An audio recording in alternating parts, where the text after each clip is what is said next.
Am I the a-hole for telling my half-siblings I won't drop my dad for them? When I, 24, male was 7, my mom died. I had 2 younger half-siblings who were 4 and 3 at a time. They had different dads. The older of my 2 half-siblings was born as the result of an affair my mom had while she was married to my dad. He found out about the affair before my mom gave birth and got a DNA test so he wouldn't have to be responsible for the baby. He had to do the same again because my mom got pregnant before the divorce was finalized and had to prove he wasn't the father. It was apparently a really big fight because she wanted him to raise the 3 of us, and he said never. My mom had primary custody of me and full custody of my half-siblings because neither of their dads was in the picture. When my mom died, I went to live with my dad and my half-siblings were separated from each other and placed apart. I never saw them again for the rest of our childhoods. But eventually, as I learned, our mom's family was found and took them both in. They had no idea we existed. They reached out to me last year. We talked some. They told me about mom's family. They asked about my life. It was going okay between us for a while. But then they started to tell me my dad was an a-hole and ask how he could have let them go into foster care, saying he was responsible for separating us. They told me I shouldn't have anything more to do with him. They didn't like that I was close with my dad. I said we needed to drop that line of conversation, but they wouldn't. They said he should have never allowed us to be separated and that a real man would have taken them in when they had nobody else. They've opened up about how crappy the time they spent in foster care was, and they blame my dad for it. Even if it makes me an a-hole, I don't blame him. He's not their father and wasn't in their lives when our mom was alive. I try to keep building a relationship with them, but when they gave me an ultimatum, I told them I wouldn't drop my dad for them. They told me to go to hell and said I was a disgusting POS for standing by him. Am I the a-hole? Now for the top comments. Not the a-hole. Why are you even asking? Perhaps if your half-siblings are cheated on, they will understand better. Their situation is the responsibility of their mother and her affair partners, not your dad. Yeah, exactly. They're half-siblings after all, not the person that raised you. Right? Opie's dad was there for him, and that's what matters. They're Opie's half-siblings, but they didn't raise you. It's not about blood, it's about who showed up for you when it counted.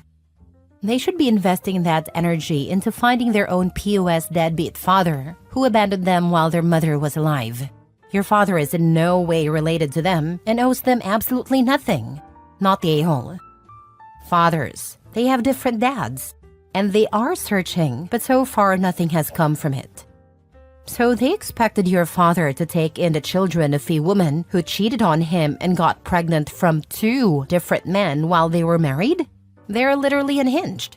Your mother was for the streets, OP, and it seems they are too. Who the heck behaves that way? You are definitely not the a-hole.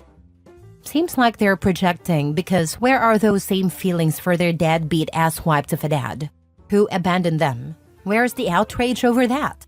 Tell them to keep that same energy. They're not even mad at them from what I can figure out. Just my dad.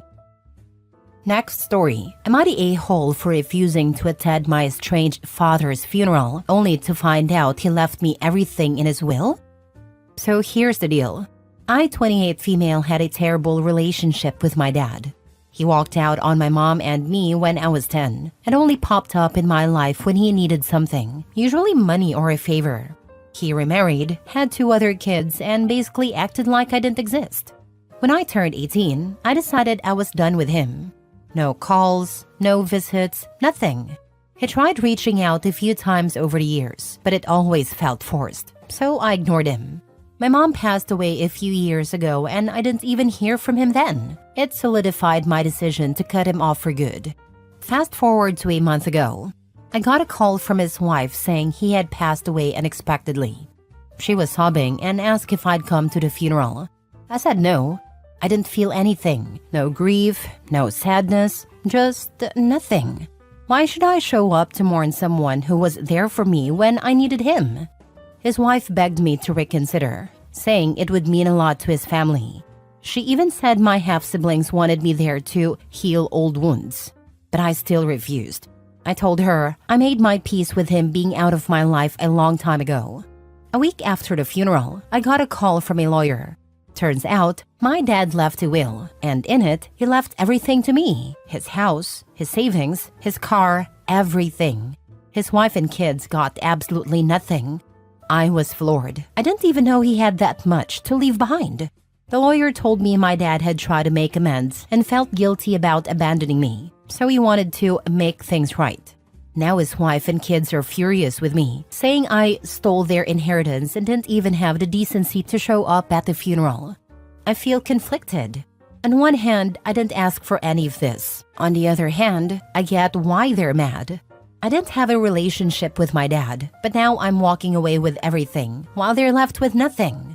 Am I the a-hole? Edit. I've decided to meet with a lawyer tomorrow to give everything back to the wife and her family. They're still angry at me and I can't blame them. What my dad did was messed up. I wouldn't want to leave them in the position my dad left my mother and I. I don't think I have the heart to respond to any more comments, but I do appreciate all the love and support I received. Thank you all. Plot twist. Absentee dad leaves you the main character inheritance, and now you're the villain in someone else's story. Honestly, it's a wild plot twist. But the truth is, I don't even want the money. I'm doing fine on my own, and it just feels wrong. Like dirty money, honestly. It's coming from someone who wasn't there when I needed him and only try to make amends at the last minute. I'd rather move forward without any of it than be tied to him in that way. It's funny how people can see it as a win, when to me, it's just a reminder of everything I never had from him. To me, this seems like your father was giving a middle finger to his widow and younger children while roping you, the child he abandoned, into his second family drama. I'm sorry, but he seems like a massive a-hole all around to every family he ever created, and I'm sorry he put you in the middle of it. He made you the bad guy and threw a wrench into his entire family all over again like crap. If you are in the States, the wife can contest the will and she will get something. In the States, a person who is married cannot disinherit their spouse. Just be aware of this because if she starts telling people, someone will enlighten her. Was wondering about this. Doesn't seem in any state's interest for families to be rendered homeless on spouse's whim or neglect. That is the opposite of my intention. I want to let them live in the house they grew up in. I don't want to take that away from them. I'll be meeting with a lawyer tomorrow. Next story. Am I the a-hole for helping my sister leave our parents' house and doing nothing for my much younger siblings? My parents had me 19 male and my sister 18 female when they were 20 and 21, me, and 21 and 22, my sister. They never really parented us. Most of the time, we were left home alone when we were way too young. We had to learn to fend for ourselves. We missed a lot of school and didn't always look well cared for either, but we didn't have extended family around us, and our parents never had friends over, so we were pretty isolated and ignored. I was 8 when I started attending school regularly, and my sister was 7. That only happened because our parents got in some trouble, so they told us we were big enough to get ourselves up and to school every morning. It wasn't easy, and the two of us bonded over the unfairness. When I was 11 and my sister was 10, our parents had another baby together. This was the start of them having kids like crazy. They had 5 kids in 7 years, and my sister and I were forced to be responsible for them. Our parents were home more with those kids, but they did nothing. They were too busy making more kids to raise the ones they already had. During my mom's pregnancies, we were also expected to wait on her, and that sucked. Our parents made life really difficult if we tried to stop helping. I spoke to teachers, and CPS was called a few times, but nothing was ever done to help us. So I left on my 18th birthday, slept rough for a few weeks, was able to get help at a shelter, got a job, and found a place to rent. I kept in touch with my sister and we planned for her to come and live with me when she turned 18. She turned 18 in December and moved straight in with me. I told her she should try to finish school since I didn't. There was no point for me. My grades sucked. I'm working to support us and she's got a part-time job now so she can help. We're going to make it work together. Our parents tried to report my sister missing and created a huge fuss over her leaving. When we found out, she corrected it, but that gave our parents more current info on us. They found out where we live, at least the neighborhood, and I see them when I walk to work. They told me I should be ashamed for moving my sister out like I did, and ask, What about the younger kids? Who's supposed to take care of them? I told them they had kids, so they should take care of them. They said I know they won't and that we've left the little ones with nobody. My mom's pregnant again and probably due anytime now from the looks of it, so there are even more kids than before. I know my parents won't take care of any of them. I know that I should probably step up more, but I never felt close to the younger kids. I took care of them because I had to, because I was forced, but I never loved them or did it willingly, and I don't want to be responsible for them again. My sister feels the same and she told me she called CPS and reported it, but that's all she's willing to do. She said she's done with it because she wants to focus on the two of us. Am I the a-hole for doing all this for her and not doing enough for them? Now for the top comments. Not the a-hole. So sorry for your lost childhood. Cherish your freedom and never ever feel guilty. Trying to. It's a lot of hard work but less depressing than before. You should try to at least try for a GED, so at some point you can hopefully go to trade school. Go get your GED. Life will be harder if you don't. I know, but I'm really not cut out for school, and I need to work to make this work for us. Otherwise, we're even more screwed. Last story. Am I the a-hole for refusing to mend things with my oldest sister? My sister, 45 female, and I, 31 female, have had no contact for the last 10 years. Our kids have had no contact either.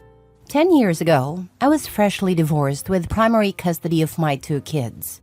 Making minimum wage and barely scraping by, my sister told me she'd help pay for us to visit home and stay with her family in California during the summer. For months, I picked up side jobs and flipped furniture on top of working to pay for the 2-week trip. I saved just enough to cover flights, time off from work, and extra cash for activities. I was excited to see her. My parents were in and out of my life growing up. My younger siblings and I spent a lot of time being raised by our older sister, aunts, and cousins. Big Sis was always my rock. This would be the first time she would meet my kids. We had a good visit generally. My oldest son, 4 years old at a time, had undiagnosed autism and a bucket of trauma from living with DV during my marriage. He struggled to be away from me, had night terrors, and refused to listen to my sister. I realized he wasn't ready to meet new family members, but it was too late. We were there, and a hotel wasn't in the budget. While staying with her, I learned I had an interview for a dream job in San Francisco, about 2 hours from her by train. The job paid 5 times what I had been making, offered real benefits and PTO, etc. However, I needed to stay overnight in the city because the interview had 2 parts, the second part being early the next morning. I told Big Sis and she was thrilled for me. I asked her to babysit my kids and she agreed. I borrowed some of her old corporate clothes and headed to San Francisco. During day 1 interviews, she called and texted me repeatedly. Thinking there was an emergency, I asked to be excused from the interview to return her call. She told me my son was acting like a demon, calling her names and refusing to listen. I gave her tips to de-escalate the situation, but she didn't want them. She wanted me to leave San Francisco and come home. She refused to watch him any longer. I apologized to my interview panel, asked to reschedule over Zoom, and caught the next train back. When I arrived, my 4-year-old was locked in a bedroom. He was bruised from hitting his arms and head on the door while trying to escape. Others in the house said he had been in there for almost 6 hours, and my sister had locked him in. I confronted my sister, and she blamed me for not leaving the abusive relationship sooner and for not getting sole custody. Her husband joined the conversation, and they told me I needed to take my kids and fly home immediately. I had no money to change our tickets. I'd spent what I had left on train tickets and lunch in the city. I was 21, with 0 financial history, no credit cards, couldn't even rent a car. Our flight home was in 2 days. I begged them to let us stay a little longer, explaining I had no money for a room until our flight. They started packing our things before I could and helped pile them outside. My sister apologized and tried to hug me as we got into an Uber I couldn't afford and headed to Oakland Airport. My boys, 4 and 2 years old, spent the next 36 hours sitting outside baggage check at Oakland Airport, surrounded by unhoused individuals and addicts. Our airline managed to get us on a slightly earlier flight free of charge. We huddled by an outlet to keep their iPad charged and ate granola bars and Doritos from a vending machine. We had to move all our luggage together because someone had already tried to steal my diaper bag when I went to get water without it. It was a total nightmare for me and, more importantly, for my 4-year-old, who blamed himself for their reaction at our situation. He watched me get sexually propositioned, called names, and more, all while sitting with 2 very young kids in the cold at Oakland airport. When we got home, I blocked her and her family and started trying to heal from this and a divorce. After many years estranged, my mother and I now have an okay relationship. She's moving in with my big sister and wants me to mend things so we can all visit together. Here's the thing, I ended up rescheduling the interview, which started what has turned out to be a lucrative career. As a single mom, I worked my way up the corporate ladder, and we live well. My mom says my sister wants me to help pay for expenses. Meanwhile, we have 3 other brothers, one of whom, 29 male, lives in my guest house while he finally receives mental health care. I've probably spent the most time estranged from my sister, and I'm a single parent living in one of the world's most expensive cities. We started having short visits with my mom these past few years, and they're going well. Mom is worried I won't visit her anymore after she moves in with Big Sis. I've suggested paying for my mom to visit us, or renting an Airbnb somewhere cool, but she's not interested. My mom wants me to rekindle things with Big Sis, but my feelings are these. 1, they probably need money and I have it. 2, I am still so angry at my sister. 3, I just bought a house and put my now 14-year-old son with autism into a private school for ASD kids with high intellect. Expensive. 4, even if I had extra cash to send their way, no. I've only just started mending things with my mom. Every time I think about how we got here, I become so angry that I cry. Both my parents left us kids so many times. I never thought my sister would do anything close to this to me and my kids. Am I the a-hole for not wanting to mend things? I've read about how family estrangement causes record-breaking rates of loneliness, mental and physical health issues, and poverty. But I also feel there's no benefit and a lot of risk to my family's well-being by bringing her back into our lives. I've worked so hard to give us a peaceful, normal life, and I'm not prepared to give it up. Your mom is mouth-piercing for your sister. They're after money, not family. Sister hears bro is living in guest house. Now mom is moving there. You have money. She's after it, as is mom. I don't know contact with both.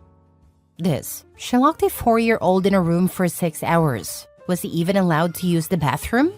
Your sister could have found a way to contact you to apologize for what she did, but now she hears you're doing well, she only wants expenses. No, I'd never forgive the sister. Screw her, and to be honest, screw your mom too. She's got some nerve making demands when you've offered options. You give an inch, and look, they're immediately trying to take the mile. And then kicked them out, forcing them to spend 36 hours in the airport.